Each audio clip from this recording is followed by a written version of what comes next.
హల్లెలూయా. పరిశుద్ధ గ్రంథంలో ఏర్పాటు చేయబడిన వాక్యాలకు మనం ప్రవేశిద్దాం. రోమీయులకు రాసిన పత్రిక రోమా 8వ అధ్యాయం. రోమా 8వ అధ్యాయం 12, 13 వచనాలు మనం చదువుకుందాం. కాబట్టి సహోదరులారా శరీరానుసారముగా ప్రవర్తించుటకు మనము శరీరమునకు రుణస్థులము కాము. మీరు శరీరానుసారముగా ప్రవర్తించిన ఎడల చావవలసిన వారై ఇందురు గాని ఆత్మచేత శారీర క్రియలను చంపిన ఎడల జీవించెదరు. దేవునికి మహిమ కలుగును గాక. ప్రవాక్యాన్ని జీవించు గాక. పౌలు గారు మరి చాలా చక్కగా దేవుని ప్రజలకు మరి సంఘమునకు కావలసిన అతి శ్రేష్టమైన ఉన్నతమైన ఉపదేశాన్ని ఆయన ఇస్తూ ఉన్నాడు. ఉపదేశం చాలా అద్భుతమైన ఉపదేశం. ప్రతి విశ్వాసికి ఉపదేశాన్ని పౌలు గారు అందజేస్తున్నారు. ఆయన ఏం చెప్తున్నారంటే, ఆనాటి దినాల్లో కూడా కొంతమంది విశ్వాసులు క్రీస్తు యేసులో విశ్వాసం ఉంచి క్రీస్తును వెంబడిస్తున్నామో అనే ఆలోచన కలిగిన వారు కూడా కొన్ని విషయాల్లో వాళ్ళు సాధారణమైన ప్రజల్లాగా లేకపోతే లోకస్తులాగా జీవించడం పౌలు గారు గుర్తించారండి. పౌలు గారు గుర్తించి మీరు ప్రభువుని నమ్ముకున్నారు, మంచిదే, ఆయన రక్తం చేత కడగబడ్డారు, ఆయన మీ పాపముల కొరకు చనిపోయాడని తిరిగి లేచాడని మీరు గ్రహించి ఆయన్ని ప్రభువుగా రక్షకుడిగా స్వీకరించారు. ఇదంతా బాగుంది. బాప్తిజం పొందారు, బాగుంది. సంఘములో చేర్చబడ్డారు, మంచిగా ఉంది. కానీ ఇంకా కూడా కొన్ని విషయాల్లో మీరు లోక సంబంధమైన మనుషుల్లాగా మీరు జీవిస్తున్నారు. ఇంకా మీలో మార్పు రావాలి అన్నటువంటి ఉద్దేశంతో కొన్ని మాటలు ఆయన చెప్తున్నాడండి. నిజమే కదా. నేటి కూడా దేవుని ప్రజల్లో మనం చూస్తే మనకు ఒకటి మాత్రం కనిపిస్తుంది, ఏంటంటే ఆ యేసు ప్రభువును నమ్ముకున్నారు, అది మాత్రం తెలుస్తుంది. సంఘానికి వెళ్తుంటారు, బైబిల్ చదువుతారు, పాటలు పాడుతారు, ప్రార్థన చేస్తారు, ఆరాధన చేస్తారు, బైబిల్ పట్టుకుని చర్చికి వెళ్తుంటారు, వస్తుంటారు, అక్కడక్కడ సభలు జరుగుతుంటే వెళ్తుంటారు, వస్తుంటారు. అలాగే కొత్తకు వింత పాతక రోత అన్నటువంటి పద్ధతిలో కూడా కొంతమంది క్రైస్తవులు అయితే ఎవరైనా ఒకరు కొత్తగా వస్తే ఎక్కడ పడితే అక్కడ పరుగులు తీరుస్తూ ఉంటారు కొంతమంది. ఇలాంటి వాళ్ళు కూడా ఉంటారు. సో ఇంతవరకు మనకు తెలుస్తుంది. కానీ ఇంకా కాస్త ఆలోచిస్తే ఇవే మనకు కనిపిస్తుంది, కానీ ఒక ప్రత్యేకత క్రైస్తవులో కనిపించట్లేదు. ఏంటని కూడా నిజ విశ్వాసులకి లేక నిజ సేవలకి అర్థమవుతూ ఉంటుంది. నిజంగా దేవుళ్ళ నుంచి వాక్యాన్ని చదువుతున్నటువంటి విధానంలో, ఆ వాక్యాన్ని అనుసరించాలి అనేటువంటి విధానములో ఉన్న దేవుని ప్రజలు, వాళ్ళు సేవకులు కావచ్చు, విశ్వాసులు కావచ్చు, వాళ్ళకి అర్థమవుతుంది వీళ్ళు ఇంతవరకే ఉన్నారు. కానీ మిగతా విషయాల్లో లోక సంబంధమైన విషయం మరి ప్రజలు ఎలా ఉన్నారో వీళ్ళు కూడా అలాగే ఉన్నారే. ఇదన్నీ క్రైస్తవ పరమైనటువంటి విషయాలలో మాత్రం, కార్యక్రమాల్లో మాత్రం పాలు పొందుతున్నారు, భక్తి చేస్తున్నారు, కానీ ఒక శ్రేష్టమైన జీవితం లేదే అనేటువంటి బాధ నిజ సేవకులకు ఎప్పుడు ఉంటుంది, నిజమైన విశ్వాసులకు ఎప్పుడు ఉంటుంది. క్రైస్తవులను చూసినప్పుడు వీళ్ళెందుకు యేసయ్య నామానికి అవమానకరంగా జీవిస్తున్నారని కూడా బాధ మనకు కలుగుతుంది. నేటి దినాల్లో ఎంతో ఘోరమైనటువంటి పరిస్థితులు మనం వింటున్నాం, చూస్తూ ఉన్నాం. మాది నిజమైనటువంటి దేవుని ప్రజలు దేవుని సన్నిధిలో కన్నీటితో ప్రార్థన చేస్తారు. ప్రభా, రోజు రోజుకి దేవుని ప్రజలు అని చెప్పబడిన వారు ఇలా తయారైపోతున్నారు. మేము దేవుని నమ్ముకొని ఒక మాట తప్పనించి ఎలాంటి క్వాలిటీస్ వాళ్ళకి కనిపించట్లేదు, అసలు వాక్యానుసారంగా జీవించడం లేదు అనే బాధ మనకు కలుగుతుంది. కోకొల్లలండి, ఎక్కడ చూసే క్రైస్తవ్యం అని చూసి మనం వెళ్తే, లేదా వాళ్ళు క్రైస్తవులు అన్నటువంటి ఒకే ఒక్క పేరుని బట్టి అక్కడికి వెళ్తే వాళ్ళలో క్రీస్తు అసలు కనిపించడు మనకి. ఇలాంటి వాళ్ళు ఎక్కువ మంది ఉన్నారు. ఇలాంటి వాళ్ళ వల్లే ప్రభువైన యేసుక్రీస్తు నామం అన్య జనుల మధ్య ఆనాటి నుంచి ఈనాటి వరకు దూషింపబడతా ఉంది. క్రైస్తవులని పేరే తప్ప క్రీస్తు లేడు. క్రీస్తు లేని క్రైస్తవులు, క్రీస్తు లేని క్రైస్తవ కుటుంబాలు, క్రీస్తు లేని సంఘాలు కూడా ఉంటాయా? యేసుప్రభు లేని సంఘాలు ఉన్నాయా? ఉన్నాయి. ప్రతి సంఘంలో యేసుప్రభు ఉంటాడని కొంతమంది అంటుంటారు. అది కరెక్ట్ కాదు. అది కరెక్ట్ కాదు. అర్థం చేసుకోండి. వాక్యానుసారంగానే మాట్లాడుతున్నా నేను. ఎక్కడైనా యేసుప్రభునండి ఏ సంఘంలో అంటారు. ఏ సంఘంలో యేసుప్రభు ఉంటాడు, కానీ కొన్ని సంఘాలు యేసుప్రభువే ఉండడు. ఆ సంఘాలు కూడా ఉంటాయి, తెలుసా? అది కూడా తెలుసుకోవాలి. ఊరికి ఒక మాట చెప్పేసి ఎక్కడ ఇద్దరు నామన కూడిందరో వారి మధ్యన ఉంటాను యేసుప్రభు చెప్పాడు కాబట్టి మేమందరం దేవుని ప్రజలమే, ఇక్కడ మేమందరం కూడుకున్నాం కాబట్టి, ఒక ప్రార్థన చేశాం కాబట్టి, కొన్ని పాటలు పాడాం కాబట్టి యేసుప్రభు మధ్య ఉంటాడు అని అనుకోవడం భ్రమది. నువ్వు ఆ మాట ఎత్తి చెప్పినంత మాత్రం యేసుప్రభు అక్కడికి రాడు. ఎందుకో తెలుసా? నీలో ఆయనకు చోటు లేనప్పుడు, నువ్వు నామకార్థంగా జీవిస్తున్నప్పుడు, నువ్వు ఆచారపరమైన క్రైస్తవుడుగా క్రైస్తవురాలుగా జీవిస్తున్నంత వరకు నీకు యేసుకి సంబంధం ఉండదు. టోటల్ సంఘం అంతా అలాగే ఉందనుకోండి. ఇంకా ఆ సంఘంతో యేసుకి ఏం పని? నువ్వు పాటలు పాడితే వినడానికి వస్తాడు యేసుప్రభు. నువ్వు పాటలు పాడితే వినడానికి యేసుప్రభు వస్తాడా? నువ్వు చప్పట్లు కొడుతుంటే ఆ చప్పట్ల యొక్క ధ్వని వినడానికి యేసుప్రభు అక్కడికి వస్తాడా? భయభక్తులైనటువంటి దేవుని సందేశాలు ఇస్తున్న చోట యేసుప్రభు అక్కడికి వస్తాడా? రాడు. నాకు నీకు ఇటువంటి సంబంధం లేదంటాడు, అంతే. సో ఇటువంటి సంఘాలనే క్రీస్తు లేని సంఘం అనొచ్చు, లేదంటే మృత సంఘము. కాబట్టి ఒక మైండ్ లో మీరు పెట్టుకోండి, ప్రతి సంఘములో యేసుప్రభు ఉంటాడు అన్నది వాస్తవము కాదు. క్రీస్తుకు ఇష్టమైన సంఘములో క్రీస్తు ఉంటాడు. క్రీస్తుకు అయిష్టంగా జీవించే సంఘములో, కుటుంబంలో యేసు ప్రభు ఉండడు. ఇది అండర్లైన్ చేసుకోండి మీ జీవితంలో ఎప్పటికైనా సరే. ఈ ఒక మాట మాట్లాడతారు, ఎక్కడైనా యేసు ప్రభువే కదండి, ఎక్కడైనా యేసు ప్రభువే కదండి. మరి ఉంటే మంచిదే, లేకపోతే ఏం చేయాలా? లేకపోతే ఏం చేయాలండి? అది కూడా తెలుసుకోవాలి. ఎక్కడ యేసు ప్రభు ఆ మాట కరెక్టే, బట్ అన్ని చోట్ల ఉండడు అన్న విషయాన్ని కూడా కాస్త యాడ్ చేసుకోవాలి. దాంతో మనం అన్ని చోట్ల యేసు ప్రభు ఉండడు. ఇంట్లో చుట్టూరా వాక్యాలు పెట్టుకున్న మాత్రం ఆ ఇంట్లో భయభక్తుల జీవితాలు జీవిస్తున్నాం అనుకుందాం. ఏమండి, ఒక క్రైస్తవ కుటుంబంలో ఆ ఇంట్లో ఒక్కరు కూడా దేవుడిని భయం లేదు, భక్తి లేదు, ఇష్టానుసారంగా జీవిస్తున్నారు. కానీ ఆ ఇంట్లో చుట్టూరా వాక్యాలు తగిలించుకున్నారు అనుకోండి, చుట్టూరా వాక్యాలు తగిలించుకున్నారు, క్యాలెండర్లు పెట్టుకున్నారు, ఇంకా అప్పుడప్పుడు దేవుని పాటలు పెడతా ఉంటారు అనుకుందాం. ఆడు యేసుప్రభు ఉంటాడా? మీరు చెప్పండి, మీరు సమాధానం చెప్పండి. ఒక్కరు కూడా భయభక్తులు లేదు, వాక్యానుసారం చూపించారు. బట్ ఈ మాత్రం ఉన్నాయి, వాక్యాలు ఉన్నాయి. అప్పుడు ఇంట్లో కూటాలు పెట్టించుకుంటారు. ఎప్పుడు ఇంట్లో దేవునికి సంబంధించిన పాటలు పెట్టుకోవచ్చు వాళ్ళు. మరి అక్కడ యేసుప్రభు ఉంటాడా? ఉండడు. ఆయనకు నచ్చని చోట, నచ్చని వ్యక్తితో ఉండడు, నచ్చని కుటుంబంతో ఉండడు, నచ్చని సంఘముతో ఆయన ఉండడు. ఎందుకు నచ్చదంటే ఆయనకు అయిష్టంగా ఉన్న చోట ఆయనకు అది నచ్చదు. సో ఇంక ఎలాంటి భ్రమ కలిగించే ప్రతి చోట ఆయన ప్రజలు ఎక్కడుంటే ఆయన ఉంటాడు అంటే, ఆ ప్రజలు ఎవరు? ఇష్టమైన ప్రజలా, ఆయాసాన్ని కలిగించే ప్రజలా? ఒక క్వశ్చన్ వేసుకుంటే మనకు అర్థమవుతుంది. ఈరోజు పౌలు గారు అదే చెప్తున్నా, ఆనాటి విశ్వాసంతో చెప్తున్నాడు. మీరందరూ విశ్వాసాలు అనుకుంటున్నారు, మంచిదే, కానీ మీలో ఉన్నటువంటి విషయాలు నేను చెప్తున్నాను అని చెప్పి వాళ్ళకి అర్థమయ్యేసలు చెప్తున్నాడు ఆయన. అంటే దీన్ని బట్టి మనకు అర్థమవుతుంది, చాలా మటుకు ఆ దినాల్లో కూడా శరీరానుసారమైన క్రైస్తవులు, లేదంటే శరీర సంబంధముగా జీవించే క్రైస్తవులు ఉన్నారని మనకు అర్థమవుతుంది. ఆయన చెప్పే మాటలు బట్టి మనకు అర్థం చేసుకోవచ్చు. ఈ మాట ఆయన అన్నాడు అంటే అక్కడ ఆ దినాల్లో కూడా శరీరానుసారంగా జీవించే క్రైస్తవులు ఉన్నారు.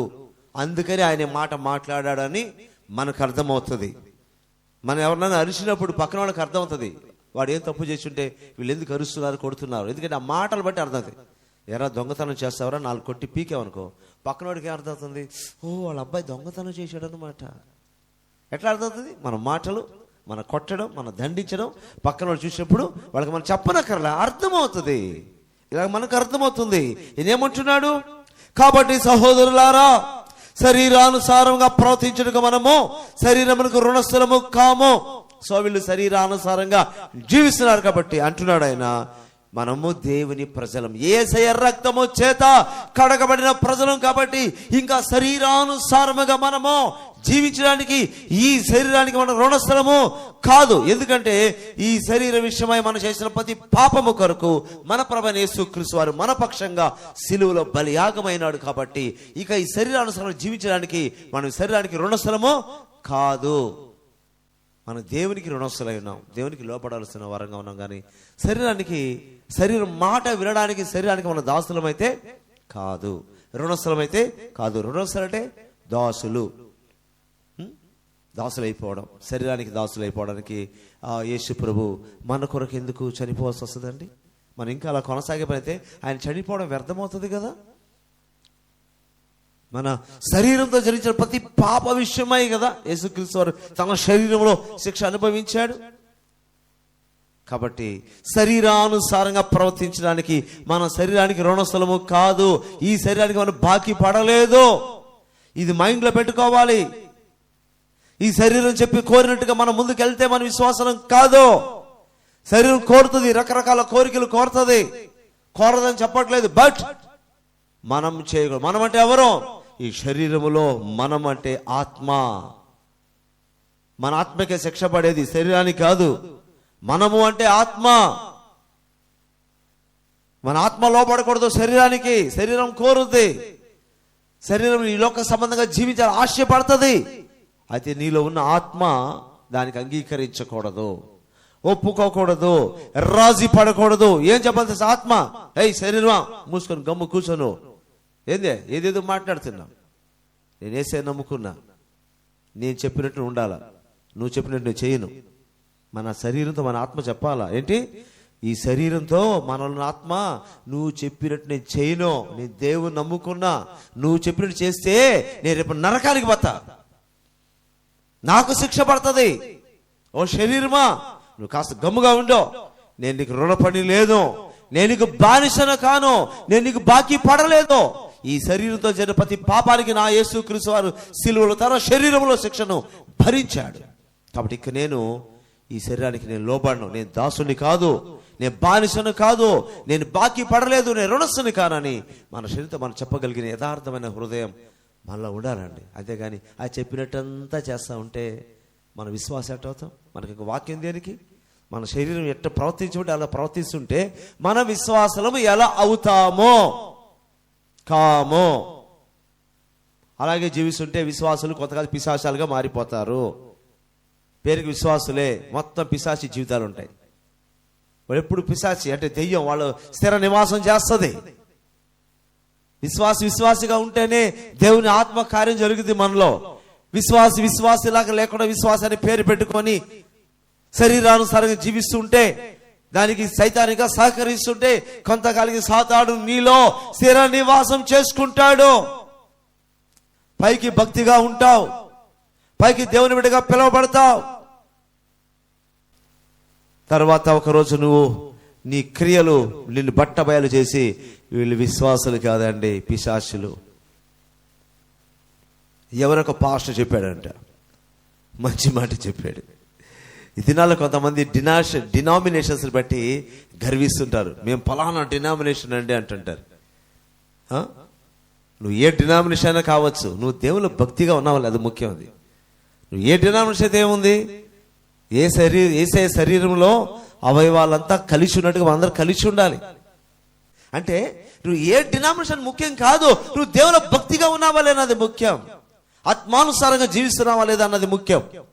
కాబట్టి పౌలు గారు చెప్తున్నారు, క్రీస్తు యేసును నమ్ముకున్నాం, ఆయన మా రక్షకుడు చెప్పుకునే వాళ్ళు కూడా శరీరానుసారంగా జీవిస్తున్న వారికి ఆయన అంటున్నాడు, సహోదరులారా శరీరానుసారంగా ప్రవర్తించడానికి మన శరీరములకు రుణస్థలము కాము. 13వ వచనం చూస్తే, మీరు శరీరానుసారంగా ప్రవర్తించిన యెడల చావవలసిన వారై యుందురు. మీరు దేవుని నమ్ముకొని కూడా మీరు ఇంకా శరీరానుసారంగా జీవిస్తూ పోతే చావవలసిన వారై యుందురు. అంటే ఏంటంటే ఆధ్యాత్మికంగా ఒకరోజు మీరు చచ్చిపోతారు. భౌతికంగా బతికనే ఉండొచ్చు, నువ్వు భౌతికంగా బతికావా సచ్చావా అన్న విషయం పక్కన పెడితే ఆధ్యాత్మికంగా చచ్చిపోతావు. నువ్వు చావలసిన పరిస్థితి వచ్చేస్తుంది నీకు. ఈ రోజుగా నువ్వు తెలుసుకొని ఈ శరీరానుసారమైన జీవితాన్ని విడిచిపెట్టేసి ఆత్మానుసారమైన జీవితాన్ని మొదలు పెడితే నీ యొక్క ఆత్మీయ జీవితంలో ఇంకా ముందుకు వెళ్తావు, ఆత్మీయతలో అభివృద్ధి చెందుతావు, ఆత్మీయతలో నువ్వు బ్రతికి ఉంటావు. లేదా నేను ప్రభు నమ్ముకున్నానులే, నేను ప్రార్థన చేసుకుంటున్నానులే, నేను సంఘానికి వెళ్తున్నానులే, కానుకిస్తున్నానులే, దశమ భాగాలు ఇస్తున్నానులే, దేవుని పరిచయకు ఎంతో ఖర్చు పెడుతున్నానులే అనుకుంటే అది కుదరదు.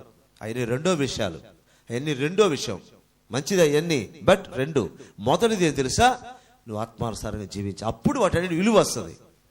నువ్వు ఆత్మానుసారంగా జీవించకుండా నేను మిగతా అన్ని చేస్తాను అంటే వాక్యానుసారం జీవించకుండా మిగతా అన్ని కార్యక్రమాలు చేస్తానంటే వాటికి విలువ లేదు. ఇప్పుడు ఒక 500 రూపాయల కాగితం మీకు దొరికింది అనుకోండి, దొరకని 500 దొరికింది అని సంతోషం వస్తుంది. తీరా నువ్వు చేతికి తీసుకొని చూసేసరికి దాని మీద ఒక్క నెంబర్ కూడా లేకుండా చెరిపి వేయబడింది, పెన్నుతో కొట్టేయడమో లేదా ఆ నెంబర్ మీద ఇంకు పోసి ఏదో కొన్ని కారణాల వల్ల నెంబర్ కనిపించలేదు అనుకోండి, 500 కాగితం దొరుకు నీకు దేనికైనా పనికి వస్తుందా? నువ్వు కూడా వెళ్ళిపోతావు, పడి వెళ్ళిపోతావు. కారణం ఏంటి? 500 విలువైందే, బట్ దాని మీద ఉండాల్సినటువంటి నెంబర్లు లేవు. ఎవరు బ్యాంకులో కూడా తీసుకోరు. బ్యాంకులో తీసుకోవాలన్నా దాని నెంబర్ ఉండాలా. ఎంత చినిగిపోయినా కలిసి దాని మీద ఏముండాలా? నంబర్ ఉండాలా. 2గా ముక్కలకి కూడా పర్వాలా, నంబర్ ఉండాలా.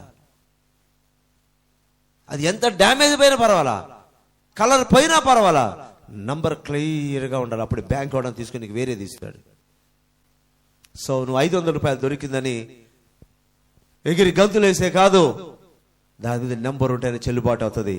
సో నేను యేసు ప్రభు నమ్ముకున్నాను ఎగిరి గంతులు వేస్తే కాదు, నీలో ఆత్మానుసారమైన జీవితం ఉంటేనే నువ్వు ఆత్మీయతలో బతుకుతావు, ఒకరోజు పరలోకాన్ని చేరుకుంటావు. లేదు నేను ఇలాగే బతుకుతాను, యేసు ప్రభు నమ్ముకున్నా సరే నేను ఇలాగే శరీరానుసారంగా జీవిస్తానంటే ఒక్కరోజు నువ్వు ఆధ్యాత్మిక మొదలు చచ్చిపోతావు. మనుషులు దృష్టిని బతికుంటావు కానీ, చర్చిలో ఉంటావు కానీ, అన్ని చోట్ల నువ్వు అన్ని రకాలుగా ఉపయోగపడవచ్చు కానీ బట్ నువ్వు దేవుని దృష్టిలో చచ్చిపోతావు. అలా చచ్చిపోయిన అనుభవంలోకి వచ్చిన వాళ్ళు చివరికి వాళ్ళు నరకంలోకి వెళ్ళిపోతారు. నరకంలోకి వెళ్ళు. క్రైస్తుడు అని పేరు పెట్టినంత మాత్రాన అంటే పరలోకానికి వెళ్ళిపోతారా? లేదంటే బైబిల్లో పేరు పెట్టినంత మంది పరలోకానికి వెళ్ళిపోతారా? బాప్తిజం పొందారని పరలోకానికి వెళ్ళిపోతారా? దేవుని నమ్ముకోవడం మంచిదే, బాప్తిజం పొందడం మంచిదే, బట్ వాక్యానుసారంగా ఆత్మానుసారంగా బ్రతికితే అని వాళ్ళు పరలోకానికి వెళ్తారు. లేదంటే మొదట ఇక్కడ ఆధ్యాత్మిక చచ్చిపోతావు, తర్వాత నిత్య మరణం అంటే నరకంలోకి వెళ్ళిపోయే అవకాశం అయితే ఉంది. అందుకని పౌలు గారు అంత గట్టిగా అక్కడ చెప్తున్నారు, ప్రస్తావిస్తున్నాడు ఆయన. కాబట్టి మీరు శరీరాసంగా ప్రవర్తించినలా చావలసిన వారు ఉందరు గాని ఆత్మ చేత శరీర క్రియలను చంపినలా మీరు జీవిస్తారు అంటున్నాడు ఆయన. ఏంటంటే ఆత్మచేత. ఇప్పుడు మనందరం కూడా శరీరం కలిగి ఉన్నాం. ఈ శరీరానికి కొన్ని కోరికలు, ఆశలు అన్నీ ఉంటాయి. అది మనం లాగుతూ ఉంటుంది, లోకానికి లాగుతుంటుంది, సైతాన్ లాగుతుంటాడు, లోకము లాగుతుంటుంది. కారణం ఏంటంటే మనకు శరీరం ఉంది. ఈ శరీరానికి కొన్ని ఆశలు ఉంటాయి, కొన్ని ఇచ్చలు ఉంటాయి, కొన్ని కోరికలు ఉంటాయి. సో దీన్ని బట్టి ఈ లోకము ఆకర్షిస్తుంది, సైతాను ఆకర్షిస్తుంది. బట్ మనలో ఉన్న ఆత్మ మన రక్షణ కాపాడుకోవడానికి దేవుని ఆత్మ సహాయాన్ని కోరుకోవాలి. ఎందుకంటే ఇప్పుడు నా ఆత్మ ఈ శరీరంలో ఉంది, నా ఆత్మ ఈ శరీరం ఉంది. కాబట్టి ఈ శరీరం చూస్తే బ్యాడ్గా ప్రవర్తించడానికి ట్రై చేస్తుంది. సో ఇలా ఉండడం వల్ల ఈ లోకం ఆకర్షిస్తుంది, సైతాన్ ఆకర్షిస్తున్నాడు. ఇప్పుడు దేవునికి ఆత్మశక్తి నాలో కానీ వస్తే నేనేమవుతాను? ఈ శరీర క్రియలు ఎప్పుడైతే నేను జయిస్తానో అప్పుడు నేను ఇంకా లోకం ఆకర్షించలేదు, సాతాను కూడా ఆకర్షించలేడు. ఈ శరీర క్రియలు ఉన్నంత వరకు లోకం ఫాస్ట్గా మనం ఆకర్షిస్తుంటది, సైతాన్ కూడా ఫాస్ట్గా మనం ఆకర్షిస్తుంటాడు. దీనికని ఇక్కడ ముందు చంపేశామనుకో సైతాన్ ఏం చేయలేడు, ఈ లోకము ఏమీ చేయలేదు. అందుకని చాలా మంది అనుభవం కలిగిన వారు చెప్పే మాట, మనకి మొట్టమొదటి శత్రువు ఏదంటే మన శరీరమే. ఒక విశ్వాసికి నిజమైన శత్రువు లేక మొట్టమొదటి శత్రువు ఏంటంటే మన శరీరమే. ఈ శరీరము మెల్లగా లోకంతో చేయి కలపవచ్చు, లేదా సైతాన్తో చేయి కలిపే అవకాశం అయితే ఉంది. అందుకని ఫస్ట్ మన ఎనిమి ఎవరంటే మన శరీరమే, మన శరీరం. అందుకని మనలో ఉన్న ఆత్మ జాగ్రత్త పడాలి. ఈ ఆత్మ దేవుని దగ్గరికి వెళ్ళాలి కాబట్టి ఆత్మ జాగ్రత్త పడాలి. శరీరం కాదు జాగ్రత్త పడాల్సింది, ఆత్మ జాగ్రత్త పడాలి. ఆత్మ జాగ్రత్త పడితేనే పరలోకానికి వెళ్తుంది. ఆత్మ జాగ్రత్త పడకుండా అయోమయంగా ఉంటూ ఆ శరీరం చెప్పినట్టుగానే వెళ్తాడంటే లోకంలోకి వెళ్తాడు, సైతాన్లోకి వెళ్ళిపోతాడు. అవి రెండు ఆకర్షించకుండా ఉండాలంటే మొదట ఈ శరీర సంబంధమైన క్రియలు పరిశుద్ధాత్మ చేతను చంపిన ఎడల నువ్వు బ్రతుకుతావు, ఆత్మీయతలో బ్రతుకుతావు, ఆధ్యాత్మిక నువ్వు బ్రతికి ఉంటావు. నువ్వు ఆధ్యాత్మిక బ్రతికున్నప్పుడు ఏ రోజు ప్రభు నేను పిలిచినా దేవుని రాజ్యానికి వెళ్తావు. నువ్వు ఆధ్యాత్మిక చచ్చిపోయి ఉంటే ఈ భూమి మీద నీ జీవితం ముగించబడినప్పుడు నువ్వు దేవుని దగ్గర పోలేవు, కానీ నరకానికి వెళ్ళిపోయే అవకాశం అయితే 100% ఉంది. ఈ మాటలు బట్టి ప్రపంచంలో ప్రతి క్రైస్తవుడు దేవుని నమ్ముకున్న వారు కానీ జాగ్రత్త పడితే ఎంత బాగుంటుందో కదా. పౌలు గారు ఎంత అద్భుతమైన మాట చెప్పారు. ఈరోజు ఈ మాటలు చాలా మందికి నచ్చకపోవచ్చు, దేవుని ప్రజలకి, లోకస్తులు కాదు, దేవుని ప్రజలకి. అయ్యా ఎన్ని ఆపండయ్యా నాయన, ఆపు, ఉండేది కొద్ది రోజు హ్యాపీగా బతకాలి, నేను నెక్స్ట్ ఏడపోతాను, హ్యాపీగా బతికే లోకంలోకి వెళ్ళిపో. మళ్ళీ క్రైస్తవం దేనికి, మళ్ళీ యేసుప్రభు దేనికి, మళ్ళీ చర్చి దేనికి, ఇవన్నీ దేనికి, అన్ని డ్రామాలు అయిపోతున్నప్పుడు అన్ని అంతా వేస్టే కదా. చివరికి నువ్వు పరలోక రాజ్యం వెళ్ళడం అన్నది నీకు గురిగా లేనప్పుడు, అది నీ గురి కానప్పుడు ఈ చేసే అన్ని వ్యర్థమే. ఇంకా నువ్వు చేసే దేవుని కొరకు చేసే సమస్తం వ్యర్థం అయిపోద్ది. నీ ప్రార్థన వ్యర్థం, ఆరాధన వ్యర్థం, నీ భక్తి వ్యర్థం, మొత్తం నువ్వు ఎన్నైతే అన్ని వ్యర్థం వ్యర్థం వ్యర్థం. నీ గురి ఏంటి? పరలోకమై ఉన్నప్పుడే నీకు ఇవన్నీ ఉపయోగకరంగా ఉంటుంది. అది నీ గురి కానప్పుడు అంతా వేస్టే కదా. అంతా డబ్బులు వేస్ట్, టైం వేస్ట్, అన్నీ వేస్టే కదా. ఒక బైబిల్ కొనడం కూడా వేస్టే. అలాంటి వారికి ఒక బైబిల్ కొనడం కూడా వేస్టే. వాడు నరకానికి వెళ్ళాలని గురి పెట్టుకున్నప్పుడు బైబిల్ దేనికి, అది కొనడం వేస్ట్ కదా. దాని బదులు ఇంకేమైనా కొనుక్కోవచ్చు. అలాంటి వారి గురించి చెప్తున్నా నేను. సో ఈయన అంటున్నారు, మీరు శరీరానుసారంగా జీవించడానికి మీరు శరీరానికి రుణస్తులు కాదు. మీరు శరీరానుసారంగా ఇలా జీవించుకుంటూ పోతే ఒకరు చచ్చిపోయే పరిస్థితి వస్తుంది. కానీ ఒక అవకాశం ఉంది. పరిశుద్ధాత్ముడు మీకు సహాయం చేస్తున్నాడు, మీలోకి వచ్చి మీలో ఆయన సహాయం చేస్తున్నాడు. ఏం సహాయం తెలుసా? మీ శరీర క్రియలను చంపడం మీ వల్ల కాదు, బట్ ఆయన నీకు సహాయం చేస్తాడు. మీకై మీరు చంపలేరు. ఆశ అయితే ఉంటుంది, ఆశ ఉండాలి. ఫస్ట్ నాలో ఉన్న శరీర క్రియలు, శరీర కార్యాలు నాలో ఉండకూడదు, అవన్నీ చచ్చిపోవాలి అనే బలమైన ఆశ మన ఆత్మలో ఉన్నప్పుడు పరిశుద్ధాత్మదేవుడు మన సహాయం చేస్తాడు. నువ్వు ఆశ పడకుండా ఉంటే పరిశుద్ధాత్మదేవుని సహాయం చెయ్యలేడు. ఆయన చేయాలని ఆయనకున్నా కూడా చేయలేడు. ఎందుకంటే నీలో ఉండాలి ఫస్ట్. బాగా అర్థం చేసుకోండి. మీరైతే తీసివేసుకోలేరు, బట్ నిజమైన ఆశ అయితే ఉండాలి. ప్రతి మనిషికి నిజమైన, ప్రతి విశ్వాసికి నిజమైన ఆశ ఏంటంటే ఈ శరీర కార్యాలు నేను జయించాలి, ఇవి చంపబడాలి. నిజమైన ఆశ ఉన్నప్పుడు పరిశుద్ధాత్ముడు వాళ్ళకి సహాయం చేస్తాడు, వాళ్ళు దాన్ని జయిస్తారు, ముందుకెళ్తారు. ఆశ లేదనుకో వాళ్ళు ఊరికి పైకి ఎన్ని అనుకున్నా కూడా అందులో కొనసాగుతారు. మొదట ఆధ్యాత్మిక చచ్చిపోతారు, తర్వాత నరకంలోకి వెళ్ళిపోతారు. అదే శరీర కార్యాలు చంపేస్తే వాళ్ళు ఆత్మీయంగా బతికి ఉంటారు. ప్రభు ఎప్పుడు పిలిచి అప్పుడు పరలోకానికి వెళ్ళే అవకాశం ఉంటుంది. ఇలాంటి అనుభవం కూడా వెళ్ళగలిగితే మన క్రైస్తవులో ఉండాలి. లేదంటే వదిలేసి ఎట్టైనా వెళ్ళిపోవాలి. తాడో పేడో తెలుసుకోవాలి. రెండు పడవల మీద కాళ్ళు పెట్టి ప్రయాణించడం ఎప్పటికీ మంచిది కాదు. నేను లోకంలో ఉంటాను, క్రీస్తులో ఉంటాను.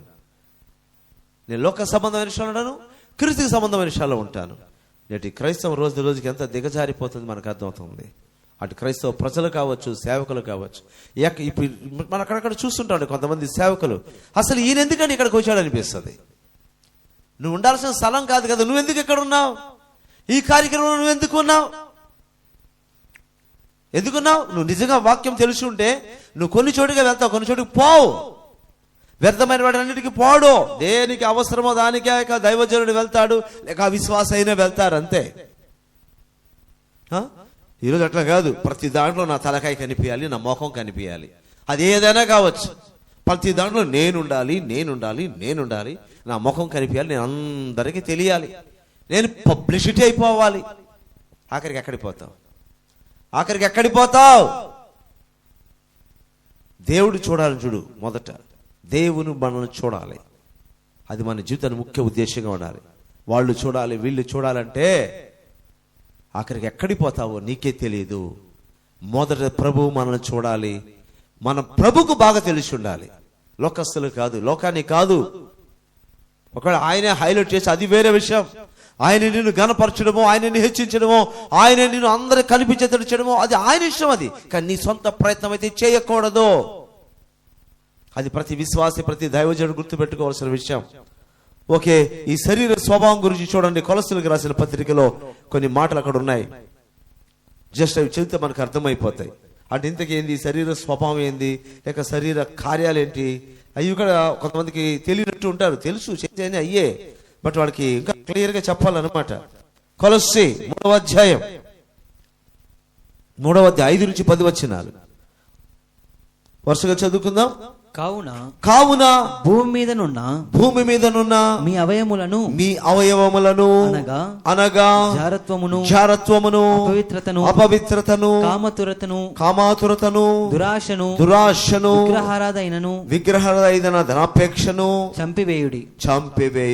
వాటి వలన దేవుని ఉగ్రత అవి దేవుల మీదకి వచ్చును. పూర్వము వారి మధ్య జీవించినప్పుడు మీరును వీటిని అనుసరించి నడుచుకుంటారు. ఇప్పుడైతే మీరు కోపము ఆగ్రహము దుష్టత్వము దూషణ మీ నోట బూతులు అను వీటన్నిటిని విసర్జించుడి. ఒకరితో ఒకడు అబద్ధమాడకుడి.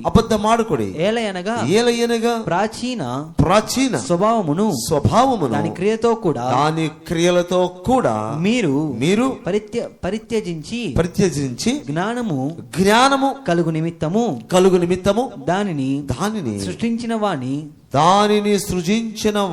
పోలిక చొప్పున నూతన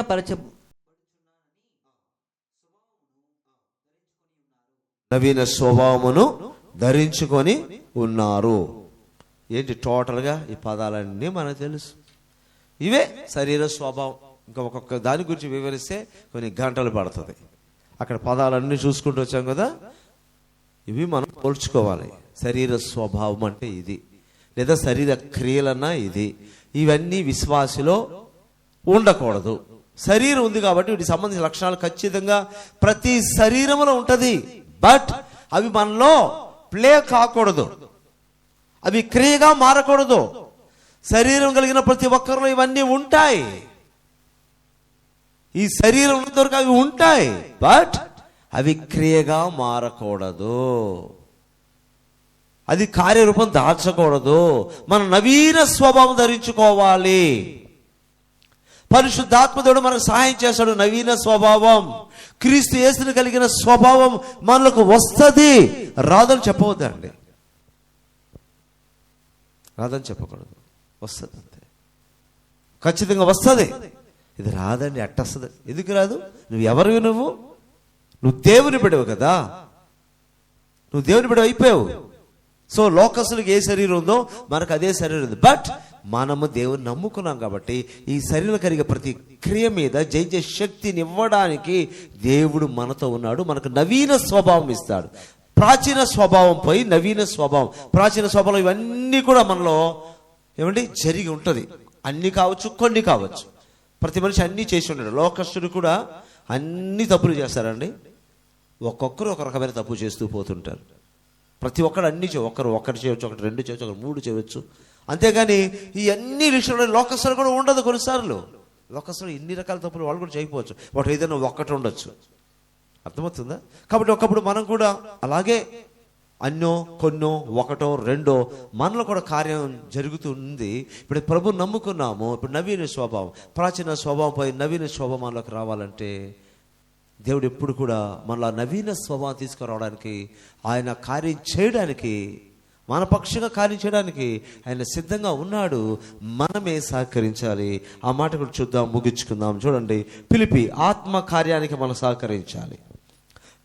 ఫిలిప్పీ 2:12-13 వచనాలు. ఫిలిప్పీ 2:12-13 వచనాలు. కాగా కాగా ప్రియులారా, మీరెల్లప్పుడును విధేయులై ఉన్న ప్రకారము నా ఎదుట ఉన్నప్పుడు మాత్రమే కాదు మరి ఎక్కువగా నేను మీతో లేని ఈ కాలమందును భయముతోను వణుకుతోను మీ సొంత రక్షణను కొనసాగించుకొనుడి. ఎందుకనగా మీరు ఇచ్చేయించుటకును కార్యసిద్ధి కలుగజేసుకొనుటకును తన దయా సంకల్పము నెరవేరుటకై మీలో కార్యసిద్ధి కలుగజేవాడు దేవుడే. దేవుడు మనలో కార్యసిద్ధి కలుగజేస్తున్నాడు. మనం నూతన పరచబడ్డానికి ఆయన ఎప్పుడు సిద్ధంగా ఉన్నాడు. అర్థమవుతుందా? పరిశుద్ధాత్మ దేవుడు ఎప్పుడు సిద్ధంగా ఉన్నాడు మనలో కార్యసిద్ధి చేయడానికి. అయితే మనము దేవుని ఆత్మకు సహకరించాలి. ముందు మనలో ఆశ ఉండాలి. ఏంటి? నాలో ఇది ఉండకూడదు. ఇప్పుడు ఫర్ ఎగ్జాంపుల్, మన ఇంట్లో ఒక విష సర్పం వచ్చేసింది అనుకోండి, ఒక పాము వచ్చేస్తే అది ఉంటే ఉన్నిలే అని వదిలేస్తారా? ఎందుకు వదలము దాన్ని? ఆ ఉంటే అది తిరుగుతూ ఉంటుంది, అంతే కదా. ఏమైనా తింటది, అంతే కదా. మనం ఇంతమంది ఉన్నాం, ఒక పాము ఉంటే పెద్ద అడ్డ, దాన్ని బట్టి అది ఉంటుంది, అది బట్టి తిరుగుతూ ఉంటుంది అనేసి మనము మన కుటుంబ సభ్యులందరూ అక్కడే ఉంటామా? పాముతో కలిసి ఆ ఇంట్లో మనము నివాసం చేయగలమా? లేదు. ఎందుకని? అది విష సర్పం. మనల్ని కాటేయవచ్చు, మన కుటుంబ సభ్యులు కాటేయవచ్చు. దానివల్ల మనకు ప్రమాదం కనుక మొదట దాన్ని మనం ఏం చేస్తామంటే కొట్టి చంపేస్తాం, బయటపడేస్తాం. మన ఇంట్లో దాన్ని వచ్చి, ఎందుకంటే మన ఇంట్లో ఉన్న మనకు కీడు, మన ఇంట్లో అది ఉంటే మన ఇంట్లో ఉన్న మనకు కీడు, గోడల కీడు కాదు. బాగా అర్థం చేసుకోండి. ఇప్పుడు ఈ రూమ్లోకి వచ్చేసింది అనుకోండి, ఇప్పుడు పాము వచ్చింది, పాము గోడలను స్తంభాలను లైట్లో పొడవదు, కాటేయదు, మనుషులు మనం కాటేస్తుంది. సో ఆ ఇంటికి ప్రమాదం, ఇంట్లో ఉన్న వ్యక్తులు ప్రమాదం. అలాగే ఈ శరీర క్రియలు లోపల ఆత్మకు ప్రమాదం.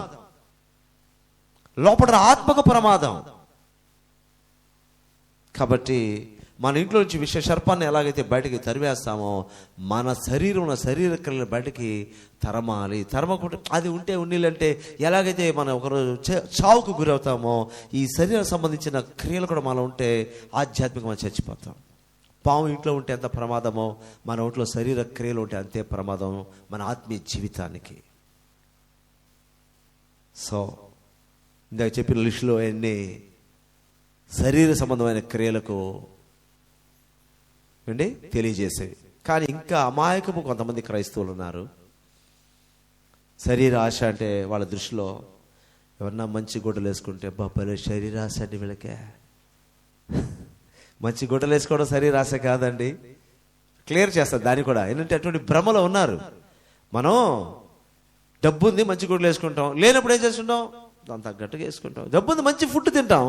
లేదు, పచ్చడి మెతుకులు తింటాం కదా. డబ్బు ఉంది, కార్లలో తిరుగుతాం, బైకుల్లో తిరుగుతాం. లేదు, నడుచుకుంటూ పోతాం. సో ఏమీ లేకుండా ఉంటే అది ఆత్మీయ జీవితాన్ని అన్ని కలిగి ఉన్నప్పుడు అది వచ్చేసి శరీర క్రియలు, లేదంటే వీళ్ళకి శరీరాశ ఎక్కువైపోయింది, లేక లోకాశలు ఎక్కువైపోయాయి అనుకోవడం రాంగ్. ఖచ్చితమైన ఒక మాట మీకు చెప్పేదానికి పౌలు గారు ఒక మాట అంటాడు. పౌలు గారు చెప్పిన మాటే మీకు సమాధానం. నేను సంపన్న స్థితిలో ఉండగలను, లేమి స్థితిలో ఉండగలను. సో ఇప్పుడు మనం ఆలోచిద్దాం. లేమి స్థితి అంటే ఎలా ఉంటుంది? రెండిట్లో ఉండగలను అంటున్నాడు. సో రెండిట్లో ఉండడం తప్పు అయితే కాదు. లేమి స్థితిలో ఉండడం తప్పు కాదు, సంపన్న స్థితిలో ఉండడం తప్పు కాదు. ఇప్పుడు లేమి స్థితి ఎలా ఉంటుంది? పాత గుడ్డలు సరైన చూడగానే అర్థమైపోద్ది. వస్త్రధారణ పేదోళ్ళు ఉన్నారు, వాళ్ళు ఫుడ్ అలాగే ఉంటుంది. నీళ్ళన్నమో పచ్చడి అన్నమో తింటుంటారు. వాళ్ళ నివాసం ఎలా ఉంటుంది? ఒక చిన్న పూరిపాక, ఒక రేకులిలో ఉంటుంది. దాని లోపలికి వెళ్తే ఎలా ఉంటుంది? ఒక సాధారణమైన ఒక మంచం, మామూలు సాపలు అన్నీ కూడా సాధారణంగా లేమి స్థితిలో ఉంటే ఎలా ఉంటుంది అలా ఉంటుంది. సో అలాంటి దాంట్లో ఉండగలను అన్నాడు. సో అలాంటి ఉండడం అదేమి పాపం కాదు. అదే రీతిగా సంపన్న స్థితిలో ఉండగలను అంటున్నాడు ఆయన. సంపన్న స్థితి ఎలా ఉంటుందండి? ఓ పెద్ద బంగళ, ఆ ఇంట్లో అద్భుతమైన మంచాలు, సోఫాలు, వాడే ప్రతి వస్తువు విలువైనవి, తీసుకునే ప్రతి ఫుడ్ విలువైంది, తాగే ప్రతి పానీయము విలువైంది, వేసుకునే ప్రతి గుడ విలువైంది. నేను దీంట్లో ఉండగలను, దాంట్లో ఉండగలను అన్నాడు. పస్తుతో ఉండగలను, కడుపు నిండి కూడా ఉండగలను అంటున్నాడు. సో అది నిజంగా ఈరోజు విశ్వాసం అనుకున్నట్టుగా శరీర కార్యాలే అయ్యి ఉంటే పౌలు గారు ఆ మాట అన్నాడు కదా, నీ సంపన్న స్థితి. సంపన్న స్థితి అంటే ఏంటి ఒకసారి అర్థం చేసుకోవాలి. లిస్ట్ అంతా వెళ్ళిపోవాలా. సంపన్న స్థితి అంటే ఏంటి, ఎలా ఉంటుంది ఆ సంపన్న స్థితి? ఇలా ఉంటుంది అంటే అక్కడ కూడా ఒక విశ్వాసం ఉండగలడు, ఏమీ లేని దరిద్ర స్థితిలో కూడా ఉండగలడు. సో ఏది కూడా శరీర సంబంధమైన క్రియలకు సంబంధించింది కాదు. మరి ఎందుకు బైబిల్ కరెక్ట్గా అర్థం చేసుకోవటం లేదు? ఎందుకు అర్థం చేసుకోవటం లేదు? ఆ మాట వాట కదా పౌలు, నేను సంపన్న స్థితిలో ఉండగలను అని ఎందుకు అన్నాడు? అయితే తప్పు కాదు కాబట్టి, అది శరీర కార్యాలు కాదు కాబట్టి. లేదా కొంతమందికి సంపన్న స్థితిలో ఉన్నా కూడా టేస్ట్ అన్నది ఒకటి ఉంటుంది. మాకు పెద్ద ఇష్టం లేదండి అంటాడు. ఇంట్రెస్ట్, కొంతమంది ఇంట్రెస్ట్ ఉండదు, ఎంత ఉన్నా కూడా నాకు అంత ఇంట్రెస్ట్ లేదు, ఇలా ఉండడం సింపుల్గా నాకు ఇష్టం అంటారు. ఓకే, అది వాళ్ళ టేస్ట్, వాళ్ళ టేస్ట్ బట్టి పోవాలి. ఒకరికి టేస్ట్ ఉంటుంది, అభిరుచి అంటారు దాన్ని. అభిరుచి ఉంటుంది. సో ఆ అభిరుచి వాక్యానికి వ్యతిరేకం అయిపోతే అది పాపంగా మారవచ్చు. కానీ అభిరుచి సర్వసాధారణమైనది అయితే అది పాపం కాదు. సో అర్థం చేసుకోవాలి మన వాక్యాన్ని. ప్రతిదాన్ని కంటికి కనిపించే దాన్ని బట్టి ఎప్పుడు కూడా మనం లెక్క వేయడం కరెక్ట్ అయితే కాదు, లెక్క వేయకూడదు. సో మంచి గుడ్డలు వేస్తే వాళ్ళ ఆత్మీయత ఉండదని, లేదా వాళ్ళ ప్రార్థన జీవితం ఉండదని అనుకోకూడదు. సాదాసీద వీళ్ళు భలే ప్రార్థన, నువ్వు చెప్పగలవా? సాదాసీదా గుడ్డలు వేసుకుని మాత్రం సూపర్ ప్రేయర్లో ఉంటారు, భలే వాళ్ళు దేవునికి భయపడతారు, నువ్వు చెప్పగలవా? వాళ్ళు వేసుకున్న వస్త్రాన్ని బట్టి నువ్వు చెప్తావా? సూటు బూట్ వేసుకున్నంత మాత్రం వాళ్ళ ప్రార్థన జీవితం ఉండదా? చెప్పగలమా? మనది ఖచ్చితంగా అది చెప్పలేం, ఇది చెప్పలేం. సో పై రూపాన్ని బట్టి మోసపోకూడదు, ఎప్పుడు కూడా ఆత్మీయ జీవితం వేరే, పై రూపం వేరేగా ఉంటుంది ప్రతిదాన్ని కూడా. సో మన టాపిక్లోకి వస్తే ప్రతిదాన్ని కూడా వీళ్ళు శరీరాశ ఎక్కువ, వీళ్ళ శరీర కోరికలు ఎక్కువ, వీళ్ళకి లోకాశలు ఎక్కువ అని అనడం తప్పండి, తప్పది, అది కరెక్ట్ కాదు. వాక్యానికి వ్యతిరేకం మనం మాట్లాడేది అది. దేవునికి మహిమ కలుగును గాక. సో ఈరోజు మనం చూస్తున్నాం, మన దేవుని ప్రజలమే అయితే ఆత్మానుసారంగా జీవించాలి, శరీరానుసారంగా జీవించకూడదు. శరీరానుసారంగా జీవించాలి, మన శరీరానికి రెండో స్థలము కాదు, ఆత్మానుసారంగా జీవించాలి. అయినా నేను శరీరానుసారంగా జీవిస్తాను అని అనుకుంటే విశ్వాస అయినా వాళ్ళ గురించి ఆధ్యాత్మికంగా చచ్చిపోతారు. ఆధ్యాత్మికంగా చచ్చిపోయిన వారు చివరికి నరకానికి వెళ్తారు. లేదు, నా శరీర క్రియలు ఉండకూడదు, నేను దేవుని ఆత్మశక్తితో చంపుకోవాలనుకున్నవాడు ఆ వ్యక్తి ఆధ్యాత్మిక జీవించి ఉంటాడు. అలా జీవించిన వ్యక్తి పరలోకానికి వెళ్తాడు. ఇది ఫస్ట్లో చూసాం. నెక్స్ట్ ఏం చూసామంటే ఈ యొక్క శరీర సంబంధమైన క్రియలు ఏంటి అనడానికి ఒక లిస్ట్ అంతా చదువుకుంటూ వచ్చాం. అవే, అంతేగాని మనం ఏదో మంచి గోడలు వేసుకోవడం, మంచి తిండి తినడము, లేదంటే దరిద్రక వస్త్రాలు వేసుకోవడం, అటువంటి తిండి తినడం, ఇది ఏది సంబంధం అయితే దానికి ఎటువంటి సంబంధం అయితే లేదు. అయితే మరొకటి, ఆత్మ చేత మన శరీర క్రియలను చంపుకునే అవకాశం మనకు ఉంది కాబట్టి పరిశుద్ధ ఆత్మదేవునికి మనం ఎప్పుడు సహకరించాలి. ఆయన ఎప్పుడు మనలో నవీన స్వభావం తీసుకోవడానికి ఆయన ప్రయత్నం చేస్తుంటాడు. కాబట్టి ఆయనకు మనం సహకరిస్తే మనం చాలా సులభంగా ఈ శరీర క్రియలను, శరీర కార్యాలను జయించి నూతన స్వభావాలకు వస్తాం. ఆ నూతన స్వభావమే యేసుక్రీస్తు యొక్క స్వభావం. ఆ నవీన స్వభావమే, ఆ నూతన స్వభావమే యేసుక్రీస్తు యొక్క స్వభావం. యేసుక్రీస్తు యొక్క స్వరూపములకు మనం మలచబడడం.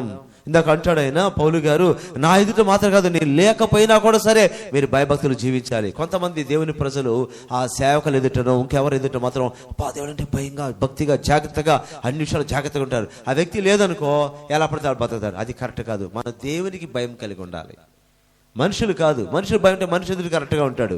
ఆ మనిషి లేకపోతే ఎలా పడితే అలా బతుకుతాడు. అదే దైవ భయం ఉంటే ఆ వ్యక్తి ఎప్పుడు భయభక్తులు కలిగి జీవిస్తాడు. అందుకే పౌలు ఉంటారు, నా ముందు మాత్రమే కాదాయో నేను లేకపోయినా కూడా మీరు కరెక్ట్గా ఉండాలి, భయభక్తులు కలిగి ఉండాలి. అది నేర్చుకోండి. మనుషులు ఎదుట మాత్రం మంచి భక్తి పరులుగా ఉండడం, ఆ మనుషులు వెళ్ళిపోతే ఇష్టానుసారంగా ఉండడం. ఓకే, మనకు అర్థమైంది. అయితే మనం ఫైనల్లీ తెలుసుకోవాల్సింది ఒకటే, ఈరోజు మనం విన్నటువంటి టాపిక్ ఒకటే,